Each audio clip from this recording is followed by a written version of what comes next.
বৈরী আবহাওয়ার মধ্যেই ফাইনাল খেলতে নিউ জার্সিতে আর্জেন্টিনা। স্পেনের অনুশীলন, ইনজুরি মুক্ত লামিন ইয়ামাল। দাবানলের ধোঁয়ায় ছেয়ে গেছে নিউ জার্সির আকাশ। ফাইনাল নিয়ে উদ্বেগ, মাঠে বসে খেলা দেখবেন ট্রাম্প। সিরিজে সমতায় ফিরল টাইগাররা। 187 রানের টার্গেটে দিয়েছিল জিম্বাবুয়েকে। বিশ্বকাপ ফাইনাল শহর নিউ ইয়র্কে পৌঁছেছে আর্জেন্টিনা। তবে বজ্রসহ বৃষ্টির কারণে ক্যানসাস বিমানবন্দরেই দীর্ঘ অপেক্ষা করতে হয় আলবিসেলেস্তেদের। অসন্তোষ থেকে আবারও একই রকম অঙ্গভঙ্গি করেন এনসো ফার্নান্দেস, যেমনটা ইংল্যান্ড ম্যাচে গোল দিয়ে করেছিলেন। ফাইনালের আগে 2 সেশন অনুশীলনের সুযোগ পাবে আর্জেন্টিনা। এনসোর উদযাপন এখন সামাজিক যোগাযোগ মাধ্যমে ট্রেন্ড। তার গোলেই ইংল্যান্ডের বিপক্ষে সমতায় ফিরেছিল আর্জেন্টিনা। তবে এই উদযাপনের পেছনে আছে ছোট্ট একটা ইতিহাস। 1958 সালে ইতালীয় শিল্পী মারিয়া পেরেগোর একটি চরিত্র তোপো গিগিও 80 ও 90 দশকে লাতিন আমেরিকায় শিশুদের কাছে যা বেশ জনপ্রিয়তা পায়। সেই চরিত্রের সংলাপ ছিল, ঘুমানোর সময় হয়েছে। সাবেক ইংলিশ ফুটবলার জো কোলকে উদ্দেশ্য করেই কি তাহলে এমন অঙ্গভঙ্গি করেছিলেন এনসো ফার্নান্দেস? কারণ ম্যাচের আগের দিন মেসিকে ঘুম পাড়িয়ে দিবে বলে বিতর্কিত মন্তব্য করেছিলেন জো কোল। তবে এনসোই প্রথম নন, এর আগেও একই উদযাপন করেছিলেন সাবেক তারকা হুয়ান রোমান রিকেলমে। 2001 সালে বোকা জুনিয়র ও রিভার প্লেটের মধ্যে ম্যাচে গোল করার পর প্রেসিডেন্সিয়াল বক্সের সামনে এমন অঙ্গভঙ্গি করেন তিনি। সেই সময় ক্লাবের সাথে চুক্তি সংক্রান্ত বিরোধ চলছিল রিকেলমের। তখন থেকে আর্জেন্টিনায় এই উদযাপন বিদ্রোহ আর অসন্তোষের চিহ্ন প্রকাশ করে। 2022 বিশ্বকাপ কোয়ার্টার ফাইনালে নেদারল্যান্ডসের বিপক্ষে পেনাল্টি থেকে গোল করে লুই ফন হালের সামনে এসে তোপো গিগি উদযাপন করেন মেসি।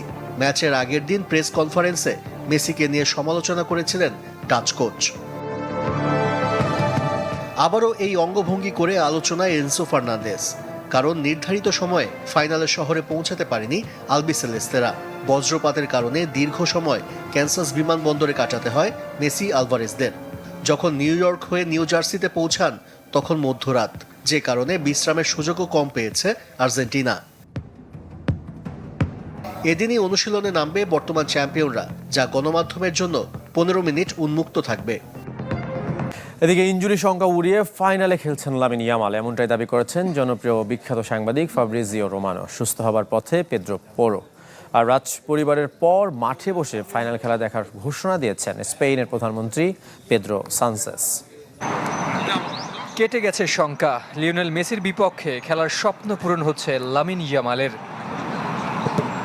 বৃহস্পতিবার লা রোহা ফিউরি ফাইনালের প্রস্তুতি শুরু করলেও একাকী ছিলেন ইয়ামাল। আর তার বাঁ উরুতে দেখা যায় ব্যান্ডেজ, জানিয়ে দুশ্চিন্তার ভাঁজ পড়ে স্প্যানিশ সমর্থকদের কপালে। একদিন না যেতেই সুখবর দিয়েছেন ইতালিয়ান সাংবাদিক ফাব্রিজিও রোমানো। তার দাবি 100% ফিট স্প্যানিশ সেন্সেশন থাকবেন দে লা ফুয়েন্তের শুরুর একাদশে। লামিন ইয়ামাল শুরুর একাদশে থাকবেন। তিনি 100% ফিট এবং আর্জেন্টিনার মুখোমুখি হতে প্রস্তুত। যদিও ইয়ামালের ইনজুরি নিয়ে এখনো আনুষ্ঠানিক কিছুই জানায়নি স্প্যানিশ টিম ম্যানেজমেন্ট। এদিকে ফাইনাল দেখতে যুক্তরাষ্ট্রে বাড়ছে তারকা ও ভিভিআইপিদের আগমন। সেই তালিকায় যুক্ত হচ্ছেন স্পেনের প্রধানমন্ত্রী পেদ্রো সানচেজ। শুক্রবার প্রধানমন্ত্রী অফিস থেকে নিশ্চিত করা হয়েছে নিউ জার্সি স্টেডিয়ামের গ্যালারিতে থেকে ইয়ামাল ওয়ারজাবালদের উৎসাহ যোগাবেন সানচেজ। এর আগে মাঠে বসে ফাইনাল দেখার ঘোষণা দিয়েছিল দেশটির রাজ পরিবার, যেখানে থাকবেন যুক্তরাষ্ট্রের প্রেসিডেন্ট ডোনাল্ড ট্রাম্পও। লিওনেল মেসি লামিন ইয়ামালদের সামনে আরও একটি বিশেষ পুরস্কার জেতার সুযোগ। এবার বিশ্বজয়ীদের চ্যাম্পিয়নশিপ রিং দেবে ফিফা। এরই মধ্যে 2026টি রিং তৈরি করেছে ফিফা। চাইলে আপনিও কিনতে পারবেন সোনায় মোড়ানো সেই আংটি। নানা কারণেই বিতর্কের ছাপ এবারের বিশ্বকাপে। শেষটা রাঙিয়ে রাখতে তাই চেষ্টার কমতি নেই আয়োজকদের। পুরস্কারের তালিকায় যোগ করেছে চ্যাম্পিয়নশিপ রিং। এবার শিরোপাজয়ীরা পাচ্ছেন সোনায় মোড়ানো বিশেষ আংটি। বিশ্বকাপের ইতিহাসে যা প্রথম। ফিফার মতে নতুন এ পুরস্কার স্মরণীয় অর্জনকে বহন করবে যুগের পর যুগ। আংটির এক পাশে ট্রফির নকশা, অন্য পাশে থাকবে বিজয়ী দলের পরিচয়। ফাইনালের পর চ্যাম্পিয়ন দলের অধিনায়ক আর কোচকে দেওয়া হবে প্রতীকী আংটি। পরে বিজয়ীদের জন্য 30টি রিং বিশেষভাবে তৈরি করবে ফিফা, যেখানে থাকবে আলাদা নম্বর, সঙ্গে থাকছে সনদও। ফুটবল প্রেমীদেরও বিশেষ এই স্মারক সংগ্রহ করার সুযোগ থাকছে। বিশ্বকাপের জন্য এরই মধ্যে 2026টি রিং তৈরি করেছে ফিফা। এর মধ্যে 1996টি ফ্যানদের জন্য, যেগুলো ফিফার লাইসেন্সপ্রাপ্ত পণ্য হিসেবে বিক্রি হবে। কিনতে পারবেন বিশ্বের বিভিন্ন দেশের ফুটবল ভক্তরা। যুক্তরাষ্ট্রের সুপার বোল, NBA, স্ট্যানলি কাপ বিজয়ীদের আংটি দেওয়ার ঐতিহ্য দীর্ঘদিনের। যে তালিকায় যুক্ত হলো ফুটবল বিশ্বকাপ। মেসির আর্জেন্টিনা নাকি ইয়ামালের স্পেন, কারা পাচ্ছেন ফুটবল বিশ্বকাপের প্রথম চ্যাম্পিয়নশিপ রিং?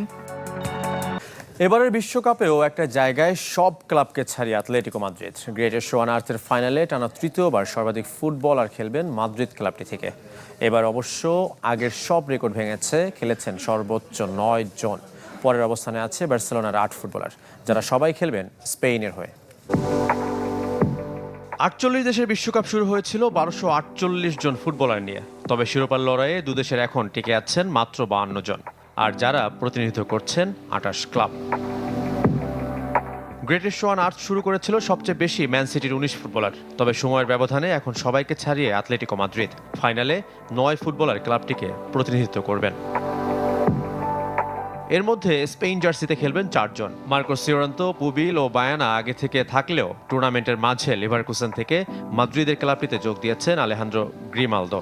আর আর্জেন্টিনার হয়ে মাঠে নামার অপেক্ষায় 5 জন। অ্যাটলেটিকোর জার্সিতে টুর্নামেন্ট শুরু করলেও ধারের সময় শেষ হওয়ায় নিকোলাস গনসালেস এখন ইউভেন্টাসের প্রতিনিধি। টানা তৃতীয়বার বিশ্বকাপ ফাইনালে সবচেয়ে বেশি ফুটবলার খেলার রেকর্ড গড়ল অ্যাটলেটিকো মাদ্রিদ। 2018 ও 22 আসরে খেলেছিলেন 4 জন করে। এক ক্লাবের হয়ে সবচেয়ে বেশি ফুটবলারের ফাইনাল খেলার রেকর্ড এটি। এর আগে 2006 আসরে ইভেন্টাসের হয়ে সর্বাধিক 8 ফুটবলার খেলেছিলেন ফাইনাল। এবার অবশ্য দ্বিতীয় সর্বাধিক 8 ফুটবলার খেলছেন বার্সেলোনা থেকে। লামিন ইয়ামাল, দানি ওলমো, পাও কুবারসিরা সবাই নামবেন স্পেনের হয়ে শিরোপা জয়ের লক্ষ্যে। আর 3 জন করে প্রতিনিধিত্ব করবেন আর্সেনাল, অ্যাথলেটিক বিলবাও ও অলিম্পিক মার্শেইয়ের হয়ে। দাবানলের ধোঁয়ায় ঢেকেছে নিউ জার্সির আকাশ। বিশ্বকাপ ফাইনাল নিয়ে উদ্বেগ। তবে অ্যাকুওয়েদারের আবহাওয়াবিদ বলছেন ম্যাচের আগে বৃষ্টিতে অনেকটাই কমে যাবে ধোঁয়াচ্ছন্ন পরিবেশ। আর ফাইনাল মাঠে বসে উপভোগ করবেন মার্কিন প্রেসিডেন্ট ডোনাল্ড ট্রাম্প। বিশ্বকাপ ফাইনালের আগে ধোঁয়ার চাদরে উত্তর আমেরিকা। পরিবেশ দূষণের শঙ্কায় নিউ ইয়র্ক। বাজে আবহাওয়া নিয়ে উদ্বেগ প্রকাশ করেছেন বিশেষজ্ঞরা। রোববার বিশ্বকাপ ফাইনালে 80,000-এর বেশি দর্শক উপস্থিতি থাকার কথা নিউ জার্সি স্টেডিয়ামে। এছাড়া নিউ ইয়র্কের সেন্ট্রাল পার্কে আরও প্রায় 50,000 মানুষ উপভোগ করবেন ম্যাচ। কানাডার ওন্টারিও প্রদেশে চলমান ভয়াবহ দাবানলের ধোঁয়ায় ঢেকে গেছে দেশটির বৃহত্তম শহর টরন্টো। মূলত সেই পরিবেশ বিপর্যয়ের প্রভাব পড়েছে যুক্তরাষ্ট্রের কয়েকটি অঙ্গরাজ্যেও, জানিয়ে সতর্কতা জারি করেছে সংশ্লিষ্ট কর্তৃপক্ষ। দ্বিতীয় টি-20তে জিম্বাবুয়েকে 34 রানে হারালো বাংলাদেশ।